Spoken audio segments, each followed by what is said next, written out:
All right, welcome to one of this week's Hub Talks. I am thrilled to be able to introduce you to, well, you all know Dharmesh. Fairly familiar with him. But I'd like to introduce you to Patty McCord. Patty is the former Chief Talent Officer at Netflix, and she is very well known for creating an innovative culture there and creating what's become, I think Sheryl Sandberg called it, the best piece of material or content to come out of Silicon Valley on culture, her Netflix culture deck. Now she is doing independent consulting work on how to create cultures that drive innovation and that keep people happy and that help produce great work. So today I'm going to hand it over to Dharmesh, who's going to lead a conversation, have a couple of questions with Patty, and then we'll open it up for questions from the room. Great. All right. Thanks again, Patty, for coming.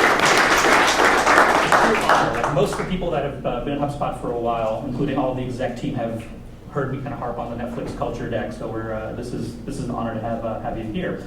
So the way we'll do this, guys, I'm going to ask some questions. I have a few in mind, and I'm holding this notebook. It has nothing in it so I'm just pretending to read questions, but it makes it look more official for some reason. I think interviewers should have notebooks. You should be holding your laptop. Or something. Yeah, You're going to exactly. tell about our relationship. Yeah, that's true. Yeah. Dharmesh and I are pen pals. That's true. I should have the screen. So Patty updated her LinkedIn profile to add she's email pen pals with HubSpot now. So we've been trading late night emails. Yeah. But don't save your questions for the end. If there's a topic we're covering that just sparks a question in your head, just raise your hand. Interrupt us. It'll be fine. We'll keep this relatively casual. One quick thing on the Netflix culture deck itself, since we're metrics oriented folks here. So Netflix culture deck has come out years ago. Patty was. I call you the primary author because you are. I know you're gracious and it's I'm co-author, but that document is the 5th most visited slide deck on SlideShare, and it has produced more hits, I think, than any piece of content HubSpot's ever produced in its history. It's like a 4.2 million just on SlideShare alone. And it's pure content, so there's no design help. You can tell it's a relatively minimalist deck. No real it's ugly. It's ugly. But the content is beautiful, so it's very, very inspiring. So I'm gonna kick off with and Patty's great at telling stories. I'm gonna kick off a couple of stories that I think you guys will enjoy hearing. One is, so tell us about the forming of Netflix. How did you get involved? Why Netflix and why Reed? Yeah. Actually, I want to interrupt with a sidebar. I met the CEO of SlideShare at a CEO conference I went to, and she came up, this woman, she's like, thank you, I had this idea, and then you guys put your deck on my, oh my God. Okay, I'll bring you up to the slide deck. So I'm a big company, little company person. I started out my career in tech at a company called Seagate. We made hard disk drives, and I went there to recruit assemblers. And at the end of about 5 years, I was running employment there, and I was recruiting a lot of engineers and a lot of executives. We did a lot of hardware stuff then, and it was really fun. A lot of the engineers I recruited did robotic arms, and I loved going into the factory and seeing how the little things work. Then I was recruited out of there to Sun Microsystems in the 80s, and when I was at Sun Microsystems, I ran diversity programs. And because that was the thing that I ran for the corporate team, I got to work with the executive team at Sun. And you guys don't remember because this is old history, but the CEO at the time was a guy named Scott McNeely, and on his staff was Carol Bartz and Ed Zander and Eric Schmidt and a couple other sort of Silicon Valley luminaries. I just did a talk with Scott the other day, and oh my God, he's weird. He kind of did this ranting about politics. It was crazy. So I left Sun and I went to a little company called Borland. They made software. And Borland, yes, they made application software. We actually had a suite that was competitive with Microsoft until Microsoft gave away Office and put Borland out of business. But Borland is where I fell in love with a particular type of employee that I have a really big soft spot for, and that's engineers. I thought that the idea of software engineering was just the coolest thing ever, that you could make zeros and ones be something that I could actually use. And the HR guys at Borland were kind of boring, so I hung out with the engineers. And then one of my executives went to this little startup. He had left Borland, he had gone to another startup, and I kind of helped him choose which one to go to. And he went to this little startup because he thought the CEO was a really brilliant guy. So I called him up one day and I said, hey, how's it going at your company? How's your HR person? And he said, well, the HR person quit. And I'm like, great, hire me. And he said, no, you told me if I took anybody, you'd break both my legs. And I said, but I didn't mean me. So he said, the CEO's name is Reed Hastings. Good luck with that. So I hung up the phone and I did whatever you do that redials. 6-9. He's 6'9", and Reed's sister, who was the receptionist, answered the phone. I said, hello, may I speak to Mr. Hastings? And so Reed got on the phone and I said, I'm going to be your next HR person. And then I met with him and he asked me what my HR philosophy was, and I, at the time, could speak fluent HR. Reed, I believe in employee empowerment and the ability to relate your day-to-day work to the visions of the corporation. And he said, what the hell are you talking about? So we got in an argument. That was my interview with Reed Hastings. And that company was called Pure Software. So I came on to the company. It was about 70 people at the time. We had just opened our European office and we went public 6 months later. So the company grew through acquisition. Every time we acquired another company, we doubled. So we were 100, 200, 400, 800, 1,600, and then we sold the company at about 3,000 employees. And we told all those lies that companies told other companies when you acquired them, that 1 and 1 would equal 3 and we would have synergy and we'd be a bigger, happier family. And it wasn't true. Actually, we'd get in, knockdown, drag out fights because your email was first initial, last name, and our email was first name dot last name. God forbid. So we sold the company, and they did like we did whenever we acquired a company. We chopped off all the execs, and Reed made a giant pile of money and started investing in .com startups, and I started doing what I'm kind of doing now, consulting to startups because it was the beginning of the .com boom. And he called me up in the middle of the night and said, 3 in the morning, are you sleeping? I'm like, yeah, geek, I'm normal. What? He said, I'm going to go be CEO of Netflix. I'm like, okay. He goes, come too. I'm like, no, I'm not doing that. He goes, why not? I said, well, first of all, do you have any money? Like, I'm consulting, I make some money now, right? I work 4 days a week. He goes, oh, there's a lot of equity. I'm like, yeah, I bet. I said, second of all, DVDs in the mail? Really? It's just a weird idea. I mean, I got all these VHS things. It's just, why would I do this, Reed? And he said, we could make the company that we always dreamed of. And the deal that we made was 2 things. One of them was we'd write things down. And we would write down a list of all the mistakes we made in our last company and agree that we wouldn't make that list. And so when you go back and read the Netflix culture deck again, the first chapter, and here's a couple things to remember about it. The part around the values, that's the 7th rewrite of that page. And that's the first thing we wrote down. And what we wanted to write down was how we would behave with each other, not the things we value, right? When we get to the innovator's dilemma, one of the things I love best about your deck is the heart part. Okay. And remind me about Hubble, because that's where we blew it. Anyway, so we wrote that down, and then every chapter is written after the chapter before, and this is how it literally went. Reed thinks in PowerPoint. He's not particularly creative. That's why the slides are so ugly. So we'd usually have a conversation. He'd come back with a PowerPoint. He and I would argue about it, debate it, talk about it, think about it, try and figure out whether or not we were crazy or if it was insane. We'd bring it back to our executive team. They'd tell us we were insane. And then we try and figure out how we actually might do one of those things. And that's how the deck started. And we roll it through the team. You and I talked about this a little bit before. And so every chapter is built on the chapter before it. And twice a year, the whole company has a chance to look at it and redo it. And so it's 14 years worth of progressive work. So I didn't think it up. And as the culture deck is evolving, like one of the I'm jumping right into hard questions now, by the way, just because Yeah. life is short and you're here. Yeah. Is around kind of what I think of like the universality of culture, like what things apply to the entire. We have 500 plus people now here at HubSpot across all groups. We have sales, we have marketing, we have engineering, support, all those things.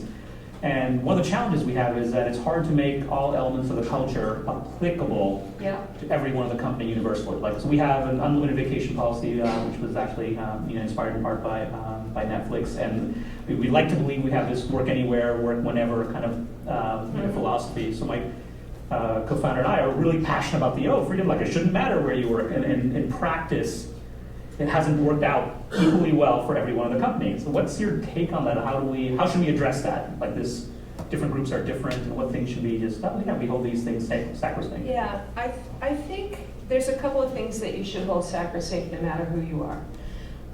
The things about honesty, the things about great judgment, the things about acting as a fully formed adult. I'm assuming that you're not hiring second graders in any job in the company, so you probably shouldn't expect that level of maturity.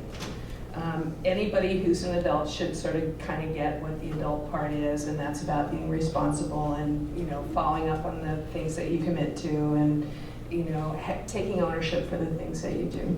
But I would say that an interesting thing to think about as you develop your culture is if you can create a place where you're kind of innately curious about what each other does, then you'll more understand why different teams can operate differently, right? There's one of the things that I think that people in my function had, one of the words that's overused, there's a couple of words that I don't like, and you've probably heard them from people that you like a lot, so let me give you that caveat, like consistency.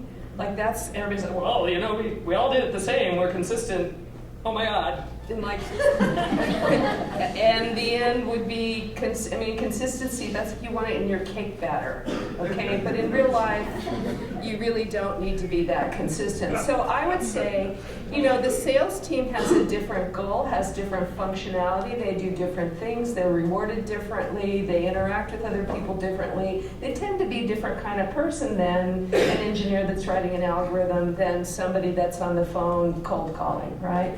And so the structure around each of those activities can be completely different. I said to some of the guys I was talking to this morning, if you think about what we do at work as a team sport, not a family, okay?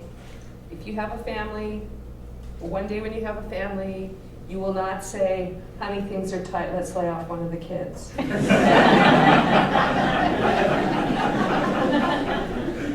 Yeah, Alvin's not performing, he's not potty training, I'm saying. We've tried, but he just doesn't see, he's inconsistent. That's about what we do. When we come together at work, we come together to do something together, to win, to be part of a team, and there's different positions on the field. And so I would say the play position, the conversation Dharmesh and I had in one of our late night emails was about, I said to him, there's this part of the development process, we were talking about engineering in particular, where you're inventing something and there's no more beautiful sound in the world than somebody yelling out over their cubicle, right? Come look at this. Check it out, it works, right? And that just doesn't have the same energy in an email. Last night at 2 in the morning, I discovered that in the deep parts of my code, the algorithm was consistent. So there's energy that happens particularly in the invention stage, but there's also stuff that happens sometimes when you need to be alone. So the only perk I ever wanted to install at Netflix was showers. Because you know how people always tell you, I had this idea in the shower? Right? So, like, if you get stuck, you go like, get in the shower and don't get out till you. Maybe it could be a whole, that's the new perk. That could be that and naps. We were thinking about like having nap rooms. Naps don't, you nap at home. No, I'm such a blue collar girl. When I have this great engineer who came to me one time, he goes, I'm kind of one of those rebels. I'm the guy that always finds a way to break the rules. I'm like, yeah, I know, you think you're pretty nifty, huh? He goes, yeah. He goes, and I hate you. I'm like, yeah, I kind of got that. And he goes, you don't give any rules to break. Who am I going to fight against? I'm like, I don't know. Do something else. So I don't think. So you think it's okay for different kind of groups to have? Yes, but I think but if you have, I would say, give you this advice. If you think that some other group is operating in a way that's inconsistent with the values, or you think it's not fair that somebody gets to do something that you don't do, go ask them what they do, understand it, right? The more you can understand the activities of what each of you does, and you're still small enough, you're all in this building, right? That's why I say, like, if you say to yourself, I don't know what the hell they're up to in marketing, well, go ask them. You know somebody in marketing and go ask them what they're up to. I'm sure they're going to be excited about telling you. I think there was a question back there. No, I'm just stretching. All right. No worries. So as you were going through kind of defining the Netflix culture, Yeah. What was the most controversial, like, early thing that went into it that you had, like, knockdown, drag-out fights about with the CFO or with the exec team or the board? Everything is evolutionary, right? Let me tell you the story of the high-performance culture. We had grown during the boom like everybody else. We'd hired tons of people. We weren't really sure what we were going to be when we were going to grow up. We were actually, we pitched the IPO. People don't know this. We pitched the IPO in 2000 as a portal. We were going to be Yahoo for movies, and we were going to do theater tickets and movie times. We were going to do chat with movie stars. We were going to sell posters, and of course, we'd be downloading by the end of the year. At the time, downloading a movie was a real player. Do any of you guys remember that? It was about this big, right? Yeah. And I'm like, I can't see it. It's like, no, we're streaming. Actually, we're downloading. Download play. So we're drinking champagne, we're eating caviar, and we're talking about our $100 stock on our private jets. And we didn't make it. And we go into 2001, and the bankers pulled the IPO. And we had about that much money in the bank. And back in those days, we had to buy, we weren't another .com, we weren't a portal, we had to buy DVDs and stamps and envelopes. And every customer got their first month free, which meant we lost $60 on every new customer. That's a negative. Now, the idea of a subscription is that if you get a large enough base, that over time the base will pay for the future, but we weren't there. This is when I'm down at Walmart, shopping for movies with my movie cart. So then September 11th happened, and then anthrax happened. Everything went through the mail. Did I mention that? So the San Jose Police Department would show up at my warehouse, in their bunny suits, and I would say, look, if it's in one of our envelopes, we've caught him. We know where they come from, right? We have their addresses. And in October of 2001, I laid off a third of the company. We laid off a third of the company because we didn't think we could make payroll in January. It was really terrible. It was really, really, really hard. And so we decided that we would focus. We would only do one thing. We'd only do DVDs by mail. We wouldn't do any of the other stuff. And so what happened that Christmas was DVD players dropped to $99 for the first time. Everybody stayed home because they were scared. And most of our customers in the Silicon Valley were out of work. So they stayed home and watched movies. And our business went. So we're doing twice as much work with a third as many people. And it was more fun. Well, it was more fun, right? We were getting so much done. And I remember going to one of my engineers, so then we go public in 2002. And I'm like, well, let's hire some people, right? And I go back to one of the engineers, I'm like, okay, so let's open some directs, let's hire some guys. He's like, I don't think so. I'm like, what do you mean? You had 4 people on your team, and now there's just you, and there's twice as much work. He goes, yeah, one of the guys on my team was that guy that you made me put on the layoff list, who's the big fat whiner. I'm like, yeah.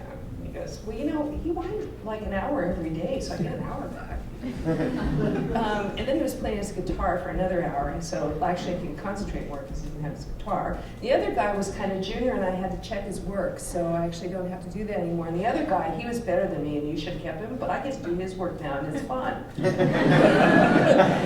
And he said, you know, and I'm in better meetings, and I have more influence, and I make more of an impact. And so, and Rita and I was like, this is the most fun we've ever had. And we were like, what is it? What is it? And that's when we wrote the chapter on high performance. And that chapter was hugely controversial. When we brought that chapter to the rest of our executive team, our CEO, our CFO, and our head of marketing, one from Procter & Gamble, one from banking, were like, we don't want to work at this stupid company. This high performance thing? What about loyalty? What about retention? What about high performance team? You mean I get cut? Right? Do you mean that you'd keep hiring people? What if there was somebody better than me? You'd hire somebody better than me? I mean, we discussed it and argued, knocked down, drag out for 6 months before we published that part. And then the actual doing it was really hard. So explain the high performance culture. It's probably the most, even today, the most controversial. I talked to a bunch of my startup friends, and when they talk about it, like, oh yeah, I love the culture deck, but I don't know if our company could ever, or whether that's the right fit for us, whatever. Just describe what it is, and because I think it's a fascinating thing. I'll tell you a story. Sure. Because that's what I do. Back in the beginning of the company, when we could hardly afford anybody, we had this great person in finance. And she had an A degree from the local junior college, and she was cute as a bug's ear and smart as a whip. And we couldn't figure out how to pay the movie studios because there was no software that could record revenue sharing, which was a particular way we shared revenue with the movie studios. So she wrote this Access database to figure out how to pay the movie studios. It was really clever, but only she knew how to do it. We didn't know what happened in there, but they didn't ever complain. And then we went public. And then we were public. Right? And all of a sudden in finance, I needed somebody with Oracle Financials with a CPA because we're a public company reporting publicly. And I realized I didn't have anything for her to do. And so I thought, well, okay, since she's not really a CPA, I could give her half of a CPA job and hire somebody else to do the other half. And I could do that with most of the people that I had from the original 30 people. But since all of them are doing half jobs, I had to have a supervisor to supervise them to tell them what to do because they actually don't know what to do because they don't have the experience to figure that out. So that supervisor isn't actually doing, they're just telling. So then I have to have a manager to manage the thing to tell the supervisor or I could just kiss her goodbye and thank her for all of her incredible opportunity. She said to me, she goes, I don't think this is fair. I'm like, you got $100,000, 100,000 shares of stock at a nickel. It's going to work out for you. Yeah. But that was so that's an example of where it's really hard when the company grows step functionally to say goodbye sometimes to the people who helped you get there. The other thing is, at different stages of life in the company, there's different kinds of rewards. And I guess I'll tell you guys, the thing I've learned is that from this day forward, your career is yours, 100%. So the more you can spend every day finding out what it is that you love to do, that you're extraordinarily good at doing, then you can always match that with whatever job you get in the future. And how you want to find out what it is that you're extraordinarily good at and that you love to do is at the end of the day when you walk away and you're kind of alone, either in your car, in the subway, or wherever you are, and you say to yourself, damn, I'm good. I rocked it today. I earned my keep. That's it. Whatever you're doing that day, that's it. And so whatever you do for the rest of your life, you want to make sure that what that is something that the company needs someone to be great at. And so that's where I've learned, I've kind of come full circle, Dharmesh, into the, like, this is how we administer it as an executive of a company, and, this is how you should think about your career. And how did Netflix think about, like, career development in terms of, did you guys spend a lot of energy? Not a nanosecond. Really? Okay. Yeah, almost none, because, when things are going fast, there's so much opportunity that you know, I used to worry about it, right? It's like, gosh, I think I gave you the example of I can give you a topo map and say you are here. Right, you use that as one of your visuals in your slide deck because we didn't know. We're making this shit up. You know, that's what people would be like, how come we didn't see this coming? I'm like, we don't know what's ever been here. We didn't know we were going to hit a brick wall. Oops. Right? So there were just, you know, tons of opportunities, so we really never had to do that. And the other thing I'll tell you, because you guys are in the middle of it right now, it's a lot more fun to run uphill. You know, it's amazing how much energy you have when you want to, you know, take that hill. When things start to flatten out, so much fun. So talk to us, we'll transition a little bit, but the kind of innovator's dilemma story at Netflix and the transition and what life was like. It's like the business is doing reasonably well, the DVD business. You guys were kind of faced with, like the world might be changing around us. And as we've heard, Clay Christensen actually has spoken here before. So it's something we're very mindful of. It's like, okay, we've got a relatively good business going on. At what point do we start worrying about it? Just tell us your story and like what your experience was. Oh, you want the inside story of the summer of not love? Okay, we were high. So, no, it's true. We had $300 stock. Reed was on the cover of Fortune as the CEO of the year. We were acquiring 1 million customers a month. It took us 6 years to get the first million, right? We were young, we were gorgeous, and we were smart, right? And we were not humble, first of all, right? Honestly, I mean, we couldn't do anything wrong. Everything we did was just golden. It was just golden. I could hire anybody I wanted, anybody in the Silicon Valley. I could call them up and go, come to Netflix, and they'd be like, Google, goodbye.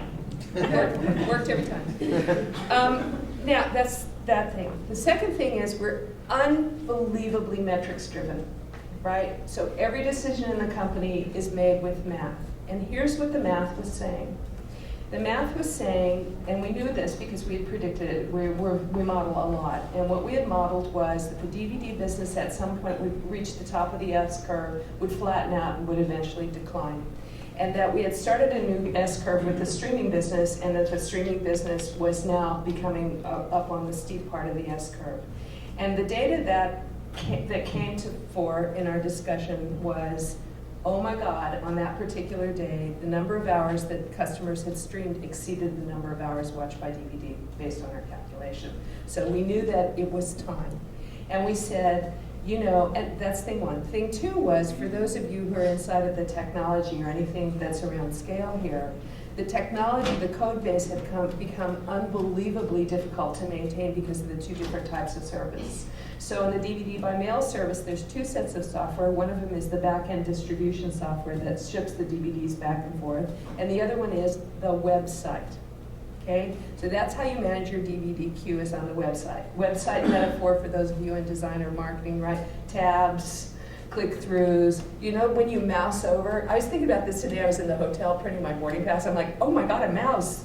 I don't, how does this work again? You know, I don't even know how to do it. So inside story, those of you who have ever gone to our DVD by mail site, there's when you mouse over that little thing that comes up that has the synopsis of the movie, that's called Bob. The internal thing is called Bob because what it is it's the geek version of the back of the box. In the old days when you went to the video store, you would take the video and you turn it around and look at the back of the box to see if you wanted. So B-O-B, back of the box, that's what Bob is. Okay, so but you don't bob on a PS3, right? You don't bob on your iPhone. You don't. So the metaphors of how you interacted with the service were completely different. And then there was hard-coded stuff like, I'm going to watch Weeds on DVD. I'm going to watch Weeds Season 1, Disc 1, Episodes 1 through 3. Weeds Season 1, Disc 2, Episodes 4 through 8, right? So you want to watch Weeds on streaming? Go for it. All you want to do is the next button, right? We're even trying to figure out a way that we can get the stuff without all the credits so you can just gorge forever, right? So technically it was becoming very difficult to maintain the site itself. The other thing was we couldn't serve the streaming in our data center, right? Because we had realized that, and those, we'd realized about 4 years ago, oh shit, we're gonna be a third of the internet traffic. Wow. That's big, right? How do we do that? That's why we chose the cloud technology. We had no other choice, right? So the technologies were starting to pull apart very drastically. And so we said at this meeting, I was there, one of these days we should consider having 2 different services. But because we were Netflix, and because we were high, and because we could hire anybody in the world to do anything we wanted, we had such an amazing company, Reed said, let's do it now. Like now is in now, right? We're moving to the cloud. This was in October, I think. We're moving to the cloud and we're launching Latin America. Like, boss, we're a little busy. He's like, let's go! And then we did what we do at Netflix. We started executing and we moved too fast. And then the other thing that was happening culturally in the company was the DVD by mail business was starting to feel left out. It was, the innovator's dilemma was occurring, right? We were our firstborn child, we were giving up in favor of our secondborn child, and the firstborn child was feeling neglected. So I said, hey, I'm a professional human resources person in charge of organizational development. Let's look at a couple of models of how we might structure the company. Should we have a wholly owned subsidiary? Should we have a distinct and separate division? And Reed's like, let's have them have their own company and their own name and their own logo. I'm like, okay, when do you want to do that? No! So we literally split it. We literally split the company. They moved to another building. They got their own logo. They named themselves Quickster. They were so excited about the new company and the new name that they, I feel terrible even saying this, shipped the envelopes to everybody around the country, and everybody in the new company was so excited they told their local press, and so it was leaked. So that's how the firestorm happened. That's technically how it happened. The mistake was no humility. The second mistake was the pricing thing was just an arrogant Silicon Valley mistake. What's another $8? It's a latte. Well, not if you're out of work. Yeah. So let's talk about the humility thing. It's humble is being humble is one of the core values of HubSpot. And candidly, so when we were doing this massive iteration on HubSpot's culture deck, we were going back through our things like, okay, well, to what degree are these things that we kind of put in place still true? So I remember a late night email with Brian, my co-founder. It's like, Brian, I'm going through, we've got 7, I want to get it down to kind of something tighter or whatever. I'm trying to think what should be on the editing floor. Like, what do you think about humble? Because one of those things that keeps coming back, which is, well, so-and-so works, they're doing really great, but I wouldn't call them humble at HubSpot, right? It's like, so we had some people that one wouldn't easily classify as being humble. And we decided that that was one of those kind of aspects, like we want to, like we are unwilling to let that go, essentially. But anyway, I'm going to shift it to Well, let me say something about that first. One of the problems with using big words to describe what you mean, that's why I wrote the values the way we did, was I wanted to describe what you do when you do that. Okay. And humble doesn't mean wimpy. Right. Yeah. Right? It doesn't mean wussy. It means humility, right? And I think that the most critical part of humility in terms of culture is the ability to admit when you're wrong. Yeah. Right? I mean, it doesn't mean you can't have an opinion, and it doesn't. One of my sayings is, have an opinion, take a stand, and be right most of the time. You don't have to be right all the time, because when you're making shit up, you're wrong sometimes. If you're wrong all the time, you're probably not the right person. And I could give a flying about your opinion. I really could, unless you're willing to take a stand. Right. So if you think management is a bunch of idiots that don't get it right, then what would you do? Right. And if you get it right, then I'll promote you, because you're probably pretty good at it. But so on the humility thing with Reed and this kind of episode with the pricing change and the Quickster thing.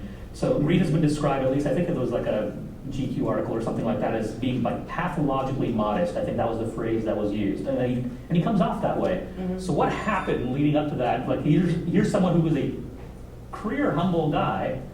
Is it just was it like circumstance? Like what? Well, he calls it hubris, right? Okay. which just, And I've seen the recent interview too. I you mean, know, you guys be wary of success, right? It just passed you by, right? Yep. You know, it was just so hard. And you know, I've known a lot of CEOs besides Reed, and there's something about, you read about it in all those magazines about the movie stars, you get all this weird attention that's, so you know what he did, and he does now, I mean, Reed and I are very good friends, we see each other all the time. I went to visit his wife's new goats last week. Part of what keeps him humble is her and his goats and his 4 dogs and his 5 chickens, to be fair. It's true. But what he did was he sort of got out of the limelight, dove deep, started running the company again. Yep. Right? It was just, he was not very much in touch because he was flying around giving interviews all the time. I'm going to ask one last question, then you guys can, then you're going to be forced to jump in. So Yes. as you're going through like the IPO process and the growth and things like that, were there parts of the culture that kind of shook as you were going through that? Like, oh, it was harder and harder to maintain certain things as you were going through the growth, or things that you left behind deliberately, or how did that? Yeah. You know, I learned to start, here's something for you. When you start getting nostalgic, internalize that, right? Oh God, remember when we knew everybody? Now there's so many people, I don't recognize everybody's name. Remember when we all fit in one room? Everything's changed, it's over, okay? That's in fact a true statement, and you know why that's a true statement? Because you're successful. So not everybody wants to be in the same level of successful company, right? There are some people who love the early stage startups. I mean, they're just hooked on it. I remember one guy told me, he goes, yeah, well, if we're going to be successful and this is the kind of company we're going to be, then I don't want to be in it. I'm like, okay. You know, but by the way, you know, if you're going to be in a company that stays small and where everybody's in the same room on folding chairs, you may not ever be in a successful company. I mean, so it's a natural evolution. But that one of them is you just don't know everybody anymore, Yeah. right? The second one is you don't know what everybody else is doing, right? So when you're very small, you have a very close visibility to practically what everybody's doing. And you start the people who do, this is another one. I don't have any time anymore. All I do is meetings. The company's so big now. My whole calendar's full of meetings. I'm like, okay, well, let's take care of that. Print your calendar for a month. Oh, well, wait till you see it. It's going to be completely booked. It's all full of meetings now. I'm like, oh, okay. So you print your calendar, and then I make you attach a separate piece of paper on it. And the first separate piece of paper says, what's the purpose of that meeting? Why are you there? Well, that's the meeting that we've had since DVD by mail. And I used to run that meeting, but you don't have anything to do with it anymore. Okay, what's the purpose of the next meeting? Why are you there, right?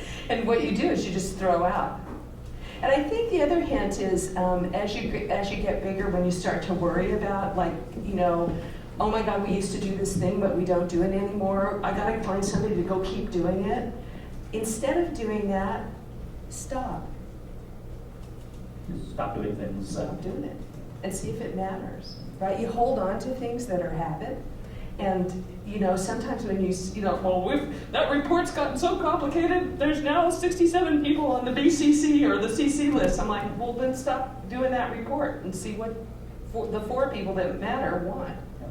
Speaking of which, and then I promise to close up. Tell us about the starts. You just told us this earlier this morning. The start, stop, continue thing that you guys do at Netflix. Yeah, we do. We don't do performance reviews on individual performance against individual goals, because we figure if we have a high performance culture, you work that out with your manager. But we do give each other feedback on sort of how we operate as employees. And we've narrowed it down to a very simple process, which is once a year we do, it's on email. And anybody can give anybody in the company feedback, and the feedback is organized in the following 3 categories: start, stop, continue. This is what I'd like you to start doing, this is what I'd like you to stop doing, and this is what I'd like you to keep doing. I particularly like the continue because one of the things about feedback in today's society is that when we say we give each other feedback, there's an implicit verb in there that's not in there, negative feedback, critical feedback, right? And so here's the deal with feedback. I'll give you a Pattyism. That bad thing that you do, stop doing that bad thing because it's bad. Right? It's called guilt tripping. Any of you who have parents or our parents are familiar with it? It's an effective tool, right? Because the next time she does that bad thing, which she will, she'll feel bad, right? And if I catch her, then she'll feel even worse, right? So eventually the pain becomes too much and you stop doing that. But there's another form of feedback, which is like, that great thing, oh my God, do that again. And you will do that tomorrow afternoon. Because that great thing, that feedback that you get that's like, yes, right? That you seek that behavior, right? So that's why you have the continue behavior and the start behavior, is because oftentimes when we give each other feedback, we forget to say, you are great at that. Don't ever stop doing that thing, right? And so that's why we do it. We do it in person. So if the executive team at Netflix and for other small teams, usually can't do it with more than about 8 people. You go around the room and do start, stop, continue feedback to each other in person. How does that go? Is that like intentional? Oh, it can be ugly.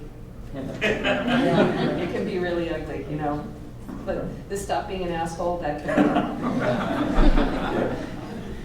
Stop not listening to me. Reed has this habit where you'll see him on interviews. The hand wave. I'm listening. Not really, right? So now and the executive team at one point, he would say, no, and we'd all go. It was stop with the hand wave. He couldn't stop, but we all started doing it back to him. All right, What questions? else? One of sort of the famously hard things to do is evaluate or to quantify the performance of engineers that are on drastically different tasks that they only do once. Yeah.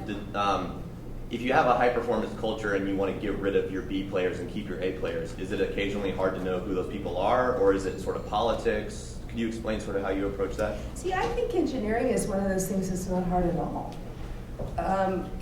For one thing, God gave you Gantt charts, right? So you know what you're supposed to, it's coordinated effort, right? So the dilemma for me with engineering sometimes is people, I personally believe, give mythical qualities to the one-off amazing thing, right? But engineering on the work that you're doing is a coordinated effort, right? So it's about delivering great code that works with high quality on time that affects the rest of the system that you're trying to create.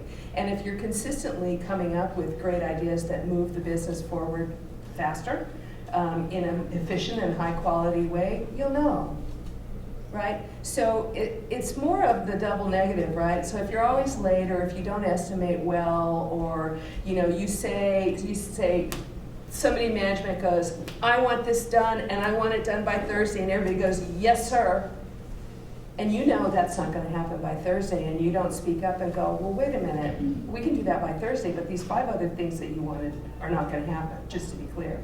And oh, by the way, what I'm going to deliver you on Thursday is going to be a hack. Not going to work very well, just so you know, right? And if you don't say that because politically you feel like you have to go, yes, sir, then that's where politics comes in. Because I think if you get good at estimating the work that you're going to do at high quality, and the teams start to trust each other around that, then you don't end up in that dilemma. I find engineering to be very one of the CFOs that I worked with was like a banker, so he never got the geeks. He would say to me, oh my God, I was in the cafeteria and one of the geeks said the word hairball.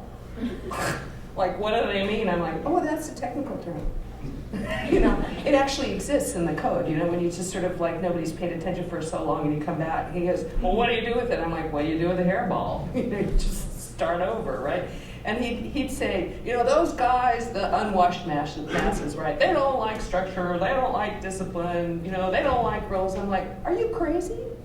Why do you think they call them languages? Right? I mean, engineers are the most structured people I know. They hate stupid rules and senseless bureaucracy. I think it's the most logical profession around. Yeah. I love you. Aww. Next year coming up. She might.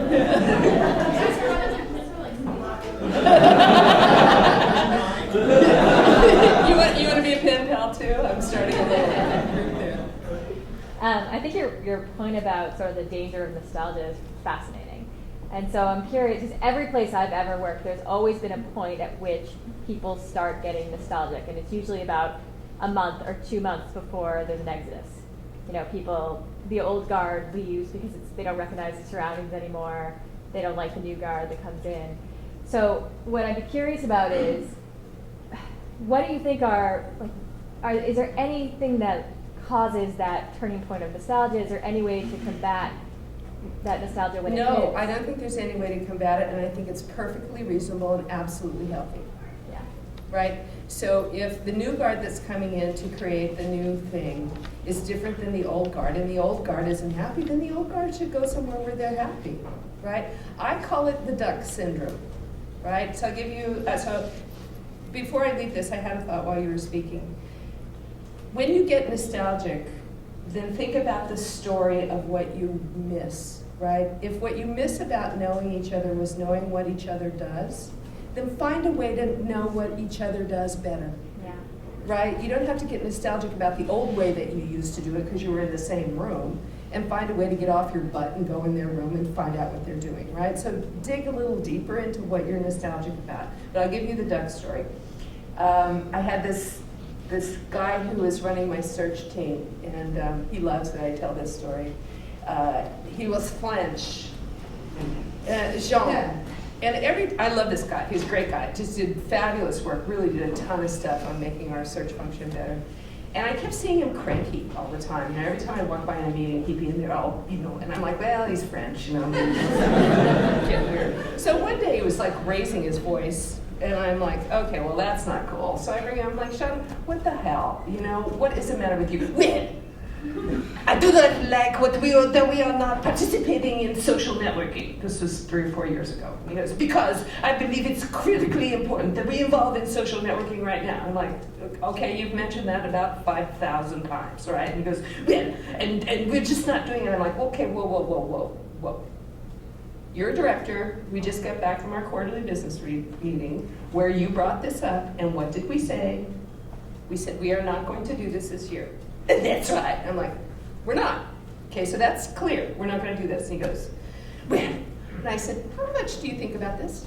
And he goes, occasionally. I'm like, once a week? He goes, oh, absolutely. I'm like, every day? He goes, well. I'm like, I love you more than life itself. I really do. I think you're a brilliant guy. And I think you need to walk out of this room and go to Facebook. Because they die for you, right? But I'd really kind of like the guy who's running my search team to be into search. You're a duck, right? You've got a bill, you got webbed feet, you're covered with feathers. You're unhappy, okay? If you're unhappy, go be happy. If we say in the beginning we hire people who are really great, then they have choices. You have choices. So back to the beginning story. When I came to Netflix, after about the first week, I said to Reed, you said we wanted to build a great company. How would you know? And he said, I would know if every day I walked in the door and said, I love solving these problems with these people. I'm like, that's good. He said, how would you know, Patty? And I said, we'd be a great place to be from. That was from the beginning. I wanted to be where somebody look at your resume and go, get out, you're at Netflix. And it's true. We got our wish, right? So that's, 2 parts. One of them is really think about what you miss and don't lose that. And the other one is if you're unhappy, then don't stay. Yeah. So, Brand Fishkin has this great article about individual contributors versus people wranglers, and how a lot of times what ends up happening is that people who are really strong individual contributors get put in management roles that maybe they're not flexing the muscles they really enjoy flexing, or maybe it's not an easy transition to make because there's whatever reason. As we grow as a company, there's some areas where the individual contributors are hired for that purpose, but I think when I started at HubSpot forever ago, like it felt like you could do whatever you wanted as an individual contributor. You could grow into whatever role you wanted. Yep. And there, it's tough because we're really young. Like I think overall, like our age group is kind of younger. Yeah. What are some of the recommendations you have for people who either want to grow into management roles but don't have experience or know how to do that, or the people who want to stay as individual contributors, how to grow in that track? Well, I would say there's that you collectively need to decide what management is, first of all, because everybody has preconceived notions about what those are. So I personally believe that each of us comes to work every day with a concept of what a boss is, okay? The concept is either based on the most recent boss on TV, right? If you go through the generations, there's always somebody, some television celebrity who's the boss, and everybody thinks a boss should act like that. Or what their parents talked about their bosses when they came back. If you came home every day and your dad said, "My boss is an idiot," right? You're gonna tend to think that bosses are generally idiots, and or your parents, right? So recognize that you already have a preconceived notion of that. And then corporations tell you what bosses are. Bosses develop your careers, bosses do this, bosses do that. Management, right? So the thing about management is you have to be really careful about what you're talking about. You know, I used to tell people, you know, management, I'd put your hand on my head and go, "My name's Patty." Okay, management, I looked in the employee roster, there's no like Joe management in here. So at Netflix, I began to evolve the company, so this is how I described management. Managers, or people who run teams, are responsible for building great teams, okay? Period. So they're responsible for defining what the work is, you know, the end game, whatever that is, 6 months out, 3 months out, what the team needs to accomplish, how they're going to measure what it's going to accomplish, who's going to need to do it, what kind of composition that team's going to be, and then they need to put together the right combination of people to do that. Some people are better at that than others, right? But you don't really know unless you've tried, right? So a lot of times when you're a small company and you have an opportunity to go into management and you find that you hate it, stop doing that. You will find over the course, all of you, you've been an individual contributor. Yeah. That's right. And you've been a manager and you've probably gone back and forth. You'll go back and forth all the time. And there's sometimes when that's a good role for you, and there's sometimes when it's not. So you feel like when you're young that you have like two paths and you must choose one. It's not true. You can wander in and out and about those things. But more importantly, in HubSpot, you got to figure out what that is. I want to talk about something else, which is leadership, which is different than management. Okay? Management is putting together great teams that accomplish stuff. Leadership belongs to all of you. Leadership is when you walk the talk, that you call other people on bad behavior, that you don't allow politics to happen, right? When I met Reed back in the first days, he hates when I tell this story, so don't tell him when you see it. We're at Pure, and it's like 7:30 at night, and I'm about to go home, and I walk by his office, and he's in there with his headphones on the keyboard, and I walk around to the back, and I'm like, "You are writing code." And he goes, "No, there's a bug. I'm fixing a bug." I'm like, "You're fixing a bug?" He goes, "Yeah." I'm like, "You're the CEO." And he goes, "Well, somebody's got to do it." I'm like, "Yeah, how about the guys we hired to do it?" And he goes, "Look, Patty, did I invite you in here? It's dark outside, go away." And I'm like, and I said, "The company meeting's tomorrow. Where's your slides for the company meeting?" He goes, "I'm fixing a bug." I'm like, "If you want them to follow, then goddamn it, lead." Right?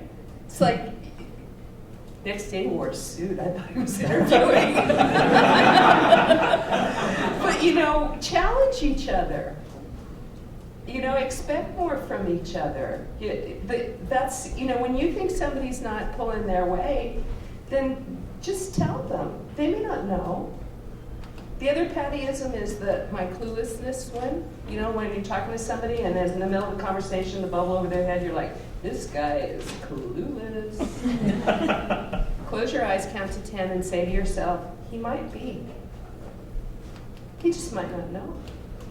This guy doesn't know anything about what I know. He might not." Right? And then if you tell him twice and he doesn't know, then he's clueless. right? Then that's a different story. But, you know, ask a lot from each other and you'll have a great career. So I don't think it's digital. What else? You said that earlier. You said that you like the employees to be happy, so they're productive, and you're very metric focused. Yeah. So I mean, you can track productivity. How at Netflix did you measure happiness? Did you ever put a value on that? I mean, how do you? No, I'm not a smiley-faced HR person. I'm actually not an HR person. I've been kicked out of many HR meetings where they've asked me politely, like, not to come back. I think you're happy. I believe after all the work that I've done with all the employees I've done in my whole life, that when you go home and you spontaneously tell somebody at home, oh my God, it was a great day at work today, that you can't help but tell somebody, it's usually about accomplishing something.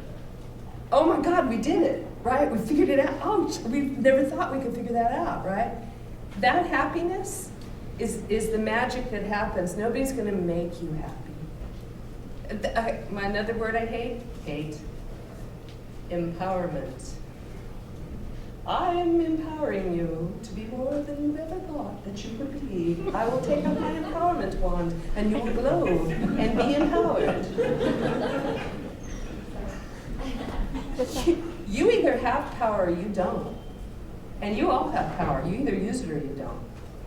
Right? And if you sit around waiting for somebody to empower you or give you permission, then you're going to feel like one of those people who got passed over. Just a heads up that we're at 1.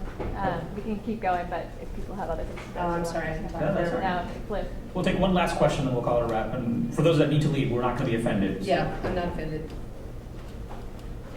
Last year, when we were around 300 people, Brad Feld was here, and he was giving us some really interesting perspective. So now that we're 500, Yeah. with some specificity, if you could, you know, what are some things that we should be mindful of? What are some concerns we should have? You know, what did you experience at Netflix? Share. Rhythm. We were talking about it earlier. There are a lot of things that happen at 300 people that can happen relatively spontaneously that don't happen as well at 500. At 500, you have to organize stuff, right? So expect more structure than you've had before.